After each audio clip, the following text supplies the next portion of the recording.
le monde, j'espère que vous allez bien et que vous êtes en forme. Vous me voyez en ce moment avec une tasse en main, vous vous demandez peut-être, ouais, qu'est-ce qu'il fait avec une tasse en main? Eh bien, tiens-toi, je vais te dire tout de suite, si tu es un entrepreneur, si tu es un fondateur, si tu es un cadre ou tout simplement une personne performante, tu connais très bien ce moment. D'abord, le café. Le café, eh ben, d'abord le café et après une nuit courte et une journée chargée, tout ce que tu veux c'est tenir. Et sache que moi aussi j'ai envie de tenir. Hein. Le seul truc c'est que j'ai compris que le café ne te sauve pas tout simplement, mais il te fait payer l'addition plus tard. Imagine un peu, c'est comme si tu allais à la banque emprunter de l'énergie que tu vas payer avec des intérêts à 16h et à 22h. Dans cette vidéo, on va parler café. Je vais vous parler de mon histoire en ce qui concerne le café. Je vais vous parler de pourquoi j'ai abandonné le café. On va voir ensemble 3 étapes que j'ai suivies, simples et concrètes pour me débarrasser complètement du café. Et pour terminer, je vais faire une démo café versus alternative.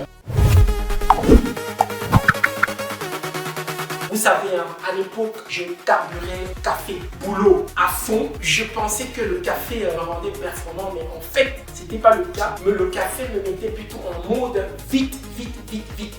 Ça veut dire quoi? Je cochais beaucoup de cases, je faisais plein de petites tâches, mais je priorisais moins bien. Imaginez un peu, j'étais comme un rat qui courait sur un tapis roulant à toute vitesse sans toutefois avancer vers l'essentiel. Et comme si ça ne suffisait pas, le soir, les amis, avec le sommeil, c'était compliqué. J'avais le cerveau qui moulinait et comme si ça ne suffisait pas, le lendemain, encore sur l'après-midi, il y avait une espèce de somnolence qui revenait fort. Donc j'avais envie de dormir et je bagarrais, je luttais contre le sommeil. Bref, les filles, les gars, c'était pas évident, c'était vraiment la galère. Vous savez, j'ai arrêté le café, c'est pas pour être parfait, hein. Tout simplement arrêter le café pour avoir une énergie plus stable, une vie plus soutenable, et également un cerveau plus clair et surtout être plus présent à la maison le soir. Donc, le fait d'être présent à la maison le soir, j'étais plus calme, ce qui fait que le lendemain, j'avais un esprit plus clair d'office. Voilà, maintenant on va parler des 3 étapes que j'ai suivies, simples et concrètes pour abandonner le café. Étape numéro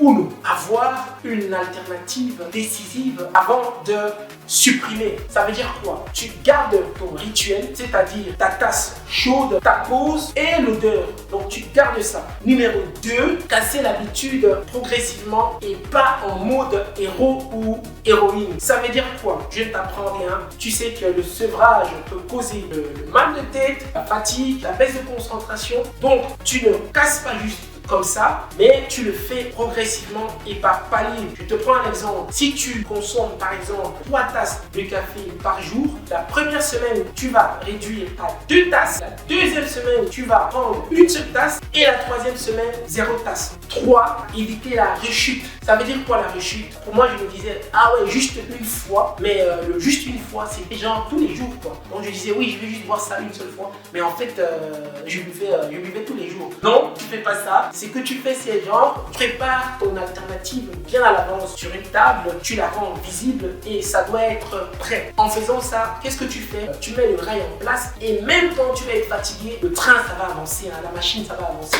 Bref, voilà les 3 étapes simples et concrètes.